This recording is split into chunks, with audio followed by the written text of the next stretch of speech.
Shalom family, welcome. This video is going to be a follow-up of my last video about the head coverings and what it really means. If you have not watched that video before, I advise you to watch it first and then come to this one because this is a follow-up, and in this video I want to add something that Yahuwah put in my heart from the same chapter in Ezekiel 13 that I read on the last video. So let's start. In Ezekiel 13, we read about a prophecy Yahuwah gave Ezekiel about his people, and he's prophesying to the women. Let's hear it. Ezekiel 13:17. And you, son of man, set your face against the daughters of your people. This is talking about the women of YAHUAH, who prophesied out of their own hearts. There are many women of YAHUAH that are out there prophesying out of their own hearts. And it's very important that we have the ruach to discern who is from Yahuwah and who's not. But we can only discern if we study the scriptures ourselves, because that's the only way to prove if what someone is saying is true or not. So we continue in verse 17. And you, son of man, set your face against the daughters of your people, who prophesied out of their own hearts. Prophesied against them, and say, This doth say Yahuwah, woe to the woman who sew magic bands upon their wrist, and make veils for the heads of the persons, in every stature. Do you see this? Head coverings, veils for women in every stature. We are not to cover our head. The Torah never commands women to cover their hair. We are to cover our heads, and our hair is our head covering. But we continue. And make veils for the head of persons of every stature in the hunt for souls. In the hunt for souls. Will you hunt down souls belonging to my people and keep your own souls alive? This is talking to the women who's telling others you have to use a veil in the assembly or to prophesy or to pray. This is not true. Head coverings have to do with mystery Babylon, with witchcraft, with occultism, and we are not to do that. We are not to mix Yahuwah's worship like the heathens. We are not to do like them. It's very important that we separate the clean from the unclean, the Kadash from the profane. And that's why in this verse it says that by doing this, it's a hunt for souls, because it's actually bringing an occultist practice to the worship of Yahuwah.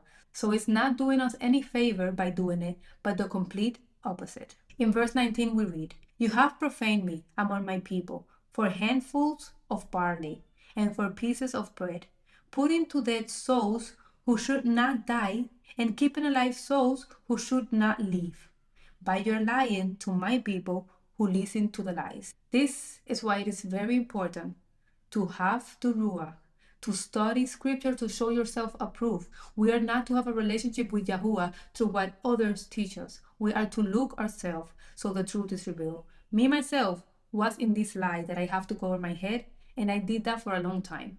But Yahuwah freed me from that, and in the next verse, we are going to see how Yahuwah really, really feels about it. Let's continue in verse 20.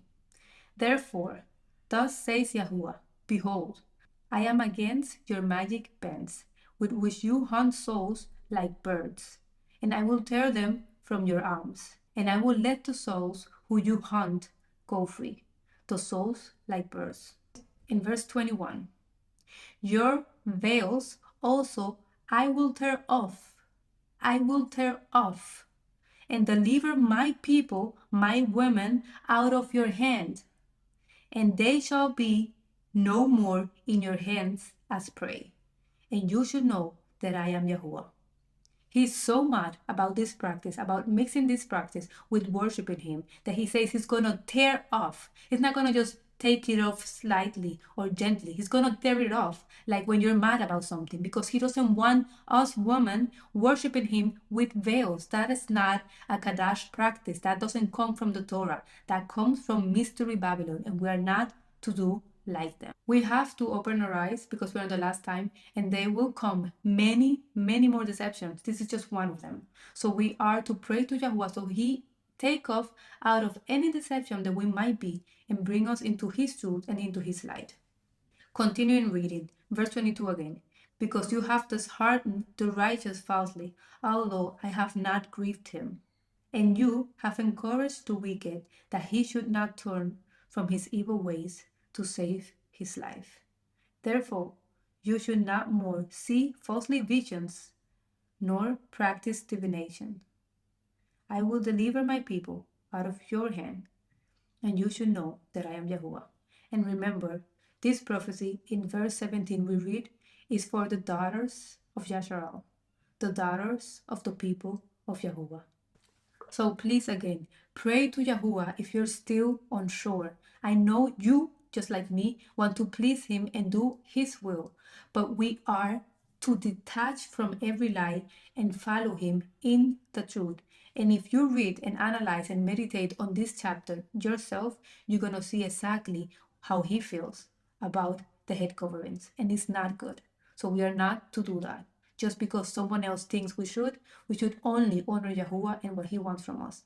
I encourage you to seek Yahuwah with all your heart. He will show to you everything that is wrong, and He will lead you into the truth like He did me and still doing, because we all have some falsehood in some way. But He will make us free from every lie if we seek Him in truth and in Ruah. So I pray for you now that Yahuwah please every woman and man that is watching this video take off the veil, not only of their head, but also of their hearts, and let them see the truth in the name of Yahushua. Thank you for watching this video. Until the next time.